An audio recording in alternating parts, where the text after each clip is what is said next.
नमस्कार, IBC 24 देख रहे हैं आप और मैं हूं आपके साथ अविनाश कर। यह है MP का खास बुलेटिन मध्य प्रदेश में आज क्या हुआ। और इस बुलेटिन की शुरुआत करेंगे ग्वालियर से मिल रही एक अहम खबर के साथ। आवारा कुत्तों ने अब पूरे मध्य प्रदेश में आतंक मचा रखा है। ग्वालियर में पिछले 24 घंटे में 455 से अधिक लोगों को कुत्ते ने अपना शिकार बनाया है पहुंचे। जबकि जय आरोग्य अस्पताल की बात करें तो 131 डॉग बाइट के मरीज वहां पर आए हैं। हजीरा सिविल अस्पताल में 77 डॉग बाइट के मरीज दर्ज किए गए हैं, जबकि डबरा सिविल अस्पताल में 39 डॉग बाइट के मरीज पहुंचे हैं। भीतरवार अस्पताल की बात करें तो यहां पर 28 डॉग बाइट के मरीज पहुंचे हैं। तो आवारा कुत्तों का आतंक मध्य प्रदेश में थमने का नाम नहीं ले रहा है। और इसी खबर पर अधिक जानकारी के लिए हमारे सहयोगी नासिर गौरी इस वक्त हमारे साथ जुड़ चुके हैं। नासिर, आवारा कुत्तों का आतंक न सिर्फ ग्वालियर बल्कि पूरे मध्य प्रदेश में थमने का नाम ले रहा है। ग्वालियर में तो 24 घंटे में 455 डॉग बाइट के केस सामने आ चुके हैं। बिल्कुल जाहिर सी बात है, ग्वालियर चंबल संभाग में लगातार कुत्तों का आतंक देखने को मिल रहा है। अकेले ग्वालियर जिले में 24 घंटे में 455 केसेस आए हैं, जिसमें मुरार में 180, जयरोग अस्पताल में 131, हजीरा सिविल डिस्पेंसरी में 77 और डबरा में 39 और भितरवार में 28 है। और इस तरह से आंकड़े को देखें तो जनवरी महीने में 10,000 से ज्यादा कुत्तों ने अपना जो बच्चे हैं, मासूम बच्चे, उनको शिकार बनाया है और बुजुर्गों को शिकार बनाया है। तो ऐसे में सबसे बड़ी परेशानी यह है कि लोग जो गली मोहल्ले में निकल रहे हैं तो उनको ये कुत्तों का आतंक झेलना पड़ रहा है, क्योंकि कुत्ते आक्रामक हो रहे हैं। ये उनकी ब्रीडिंग का काल होता है, लेकिन इस दौरान अगर कोई उनसे छेड़छाड़ करता है तो वो आक्रामक हो जाते हैं। और यही देखने को आ रहा है कि आज 24 घंटे के अंदर इतने इंजेक्शन ग्वालियर के अलग अलग अस्पतालों में लगे हैं। और सबसे ज्यादा जो पीड़ित है उनमें बच्चों की संख्या और बुजुर्गों की संख्या बहुत ज्यादा है। हालांकि नगर निगम के दावे है कि उनका जो शेल्टर हाउस है, यानी कि बर्थ कंट्रोलिंग का जो सेंटर है, वहां पर उनको आवारा कुत्तों को ले जाया जा रहा है, उनका बर्थ कंट्रोल किया जा रहा है, उनकी नसबंदी की जा रही है। लेकिन शायद इस तरह का होता हुआ दिखाई नहीं दे रहा, क्योंकि बहुत तेजी से उनकी संख्या में इजाफा हो रहा है। नगर निगम की जो कोशिशें हैं वो नाकाफी दिख रही है। नासिर, आप नजर बना के रखिएगा इस खबर पर, आपसे लगातार हम अपडेट लेते रहेंगे। भोपाल स्थित मंत्रालय में आज सीएम मोहन यादव की कैबिनेट की एक अहम बैठक हुई, जिसमें सरकार ने कई अहम फैसले लिए। सबसे बड़ा फैसला चिकित्सा शिक्षा विभाग और स्वास्थ्य विभाग को मर्ज करने का लिया गया। अब दोनों विभागों की जिम्मेदारी एक ही मंत्री के पास रहेगी। साथ ही अशासकीय शिक्षकों को 6ठे वेतनमान का लाभ समेत कई सिंचाई परियोजनाओं को मंजूरी मिली है। साथ ही कुछ अधिनियम में भी संशोधन प्रस्ताव पारित किए गए हैं। चिकित्सा शिक्षा विभाग और लोक स्वास्थ्य एवं परिवार कल्याण विभाग अलग अलग थे। आज दोनों ही विभागों को एक कर दिया गया है, जिससे कि इफिशिएंसी बढ़े। हर जिले में एक प्रधानमंत्री जी की जो नई शिक्षा नीति हमारी हुई है अभी, उसके अंतर्गत किसी एक महाविद्यालय में क्या क्या कमियां हैं, उस कमियों को दूर करके जो कॉलेज पहले से ही हैं उन्हें ही स्ट्रेंथनिंग किया जाएगा। मध्य प्रदेश के मुख्यमंत्री डॉक्टर मोहन यादव के एक बयान से पाकिस्तान में बौखलाहट मच गई है। पाकिस्तान ने सोशल मीडिया पर एक पोस्ट शेयर करते हुए सीएम के बयान पर आपत्ति जताई है। कल राम मंदिर में रामलला के प्राण प्रतिष्ठा के दौरान मध्य प्रदेश के सीएम डॉक्टर मोहन यादव हनुमान चालीसा पाठ कार्यक्रम में शामिल होने गए थे। और इस दौरान सीएम ने कहा, जल्द हम अखंड भारत बनाएंगे। लेकिन उनके इस बयान पर पाकिस्तान ने आपत्ति जताई है। आज सीएम ने इस पर पलटवार करते हुए कहा कि विस्थापित शरणार्थियों के आने से पहले अखंड भारत ही था। अतीत के अखंड भारत के हिस्से को लेकर आज भी इसका जिक्र है। आपत्ति बात खत्म नहीं हो जाएगी, वो अपनी जगह स्थिर रहेगी। और इसी पर कांग्रेस के प्रवक्ता के मिश्रा ने तंज कसा, कहा कि सीएम मोहन यादव विदेश नीति को प्रभावित कर रहे हैं। डॉक्टर मोहन यादव को महीना भर सीएम बने हुआ है और वो अंतर्राष्ट्रीय क्षितिज पर नाम स्थापित करना चाहते हैं। उनके बयान से देश की विदेश नीति पर असर पड़ सकता है, ये कांग्रेस का कहना है।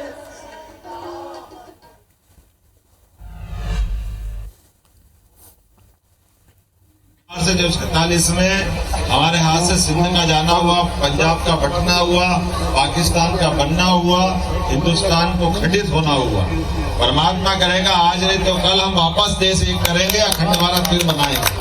और सिंध, पंजाब बल्कि अफगानिस्तान तक हमारा वापस भारत कोई बने, हमारी सबकी कामना परमात्मा ननकाना साहब हमारी आंखों के सामने हो, ये समय हमारे सामने आए। हम सब आज के अवसर पर भगवान राम के मंदिर का बनना ये हमारे लिए निश्चित रूप से अखंड भारत की दिशा में एक बड़ा कदम हो, ये परमात्मा की इच्छा है। ये हम सब जानते हैं कि सिंध से जो विस्थापित लोग यहाँ आए, शरणार्थी आए, उसके पहले तो अखंड भारत था ही। तो ननकाना साहब सहित जो हमारे अपने अतीत के अखंड भारत के हिस्से अगर रहे, उनको लेकर के तो हमारे लिए आज भी हमारा राष्ट्रगान में हम पंजाब, सिंध, गुजरात, मराठा, सिंध को अलग थोड़ी छोड़ सकते हैं। तो स्वाभाविक रूप से जब अयोध्या में भगवान श्री राम का मंदिर का एक तरह से प्राण प्रतिष्ठा हुई है और उस अवसर पर हमारा सांस्कृतिक अखंड भारत का सपना हजारों हजार साल से रहा है, तो कोई की आपत्ति करने से वो बात समाप्त तो नहीं हो जाएगी, वो तो अपनी जगह स्थायी रहेगी। ऐसा लगता है कि डॉक्टर मोहन यादव जी, जिन्हें 1-1.5 माह मध्य प्रदेश का मुख्यमंत्री बने हुआ है, वे अंतर्राष्ट्रीय राजनीतिक क्षितिज पर अपना नाम स्थापित करना चाहते हैं। बिना सोचे समझे यदि बोलेंगे तो देश की जो वैश्विक और विदेश नीति है उस पर फर्क पड़ना स्वाभाविक है। पड़ोसी राज्यों में उसका असर होगा। इधर उमरिया में बांधवगढ़ एसडीएम अमित सिंह की गुंडागर्दी दिखी। गाड़ी ओवरटेक करने से एसडीएम गुस्सा गए, 2 युवकों की पिटवाई करवा दी और एक युवक की स्थिति इसमें गंभीर बताई जा रही है। एक के सिर में चोट आई है और इस पूरे घटना के बाद कलेक्टर ने एसडीएम बांधवगढ़ को हटा दिया है। और इस मामले पर सीएम ने सोशल मीडिया साइट एक्स पर पोस्ट करते हुए लिखा कि एसडीएम को निलंबित करने के निर्देश दे दिए गए हैं। एमपी में सुशासन की सरकार है, प्रदेश में आमजन इस तरह का अमानवीय व्यवहार बिल्कुल भी बर्दाश्त नहीं किया जाएगा।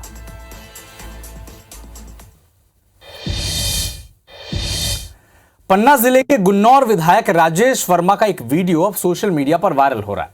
दरअसल विकसित भारत संकल्प यात्रा देवेंद्र नगर के रानीगंज के पूर्वा पहुंची थी, जहां पर एक ग्रामीण ने विधायक के सामने पटवारी पर रिश्वत मांगने का आरोप लगा दिया। और ग्रामीण के आरोप पर जब पटवारी ने 4,000 रुपए लेने की जो आरोप था उसे जब इनकार कर दिया, तब वहां मौजूद ग्रामीण ने वहां मौजूद एक पानी की बोतल को सिर पर लगाया और कसम खा दी, जिस पर विधायक जी ने कहा पटवारी से सुधर जाओ वरना उल्टा लटका दूंगा। और अब जो बयान है विधायक का, ये अब सोशल मीडिया पर वायरल हो रहा है। रोना नहीं, विधायक जी को बताया भाई योजना का लाभ नहीं मिलता। पैसा मांगा तो उल्टा लटका देंगे पटवारी, ध्यान रखना। कलेक्टर 4,000 मांगा था, राशन कार्ड बनवाई पटवारी, तो आप ले रहे हो पैसा। मैंने फॉर्म दिया था, आज तक क्यों नहीं बना?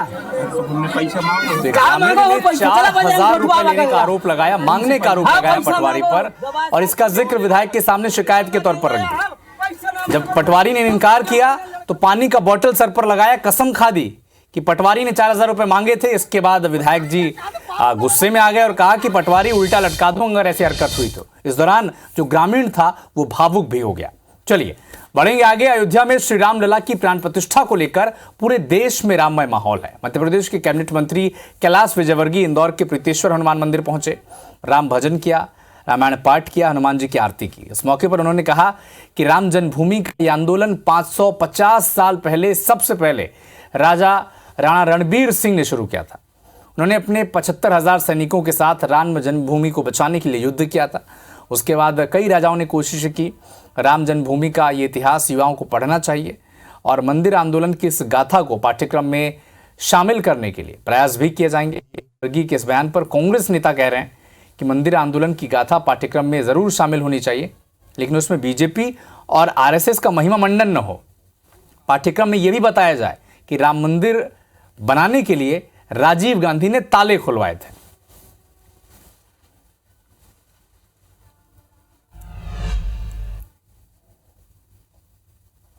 राम जन्मभूमि का आंदोलन ये 550 वर्ष पहले सबसे पहले राजा थे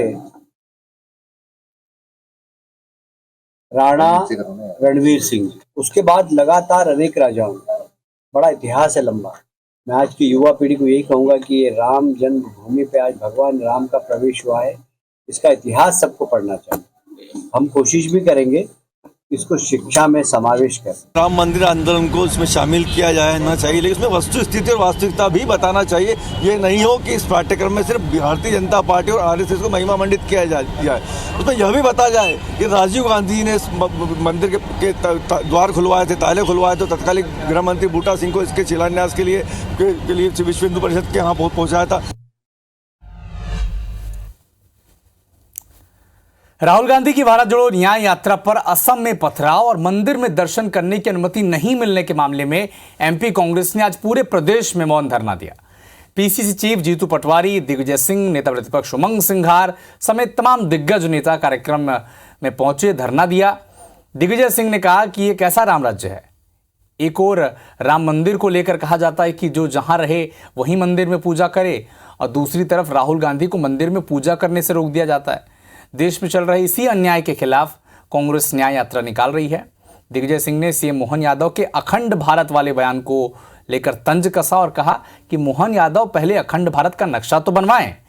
पीसीसी चीफ जीतू पटवारी और उमंग सिंघार जो नेता प्रतिपक्ष हैं, उन्होंने भी कहा कि बीजेपी लोकतंत्र की हत्या करना चाहती है।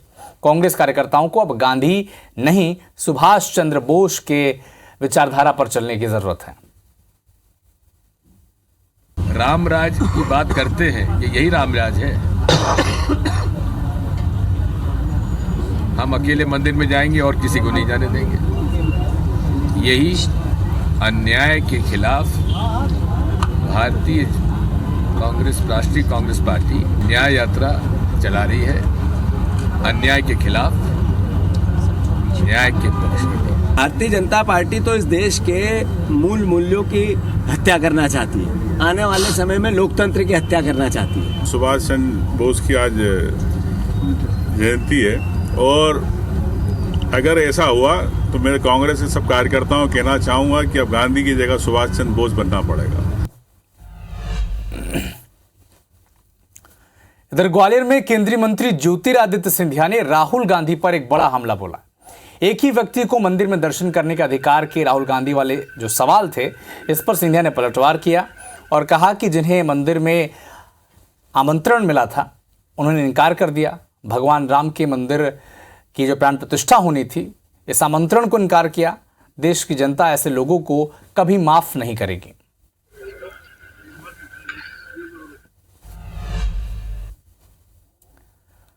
कुनू नेशनल पार्क से एक सुखद सूचना आई है। यह देश के टाइगर प्रोजेक्ट के लिए भी बेहद अच्छी खबर है। कुनू नेशनल पार्क में नामीबिया की चीता ज्वाला ने 3 शावकों को जन्म दिया है। कुनू में अब 6 नर, 7 मादा और 7 शावक समेत 20 चीते हैं। इधर मुख्यमंत्री मोहन यादव ने भी इन्हें नन्हे चीतों के जन्म पर प्रदेशवासियों को शुभकामनाएं दी हैं। सीएम ने कहा कि पीएम मोदी द्वारा कुनू में शुरू किया गया अभिनव प्रकल्प चीता प्रोजेक्ट सफल हो रहा है।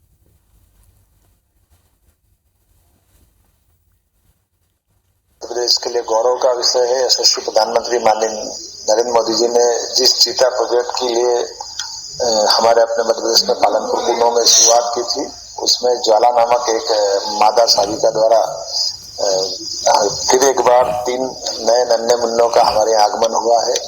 कुल मिलाकर के अब हमारे अपने जंगल के अंदर 21 चीता प्रजाति के प्राणी हो गए हैं।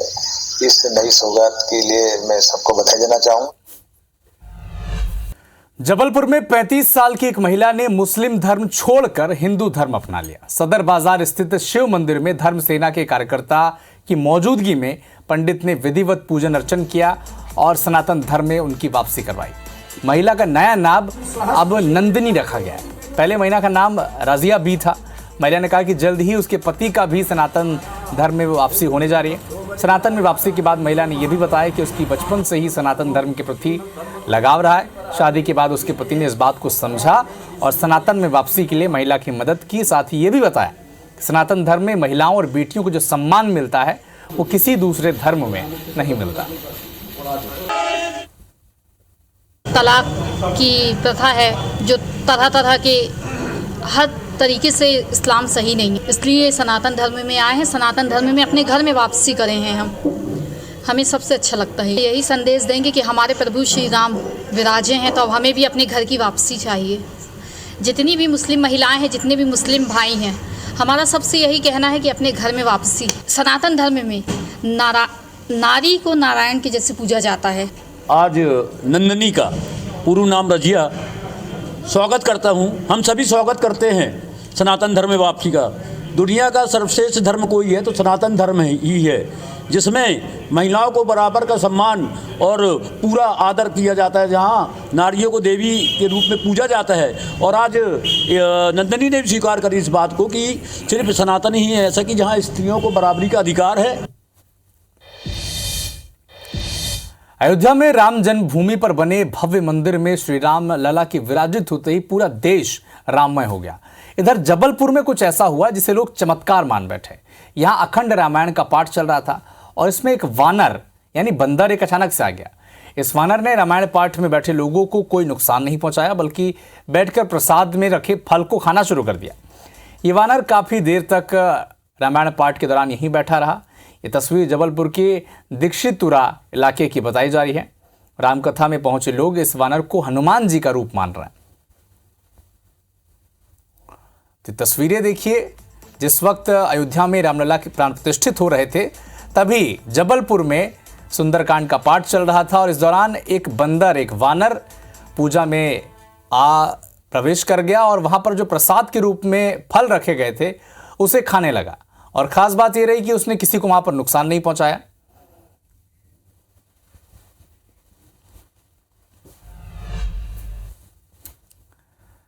अयोध्या में प्रतिष्ठा समारोह के अवसर पर इंदौर के सरकारी और निजी अस्पतालों में 150 से ज्यादा बच्चों ने जन्म लिया। उनमें से 10 से 15 का जन्म दोपहर 12 बजे से 1 बजे के बीच हुआ। इस शुभ मुहूर्त में अयोध्या में रामलला की मूर्ति का अभिषेक हुआ था। स्वास्थ्य कर्मचारियों के मुताबिक सरकारी अस्पतालों में 90 से अधिक प्रसव हुए हैं, जबकि निजी अस्पताल में 60 से अधिक प्रसव हुए हैं। जिले में होने वाले प्रसवों की संख्या से थोड़ा अधिक है। इस दिन कई गर्भवतियों ने डॉक्टर से अनुरोध किया। इसके बाद उनकी डिलीवरी की योजना बनाई गई थी।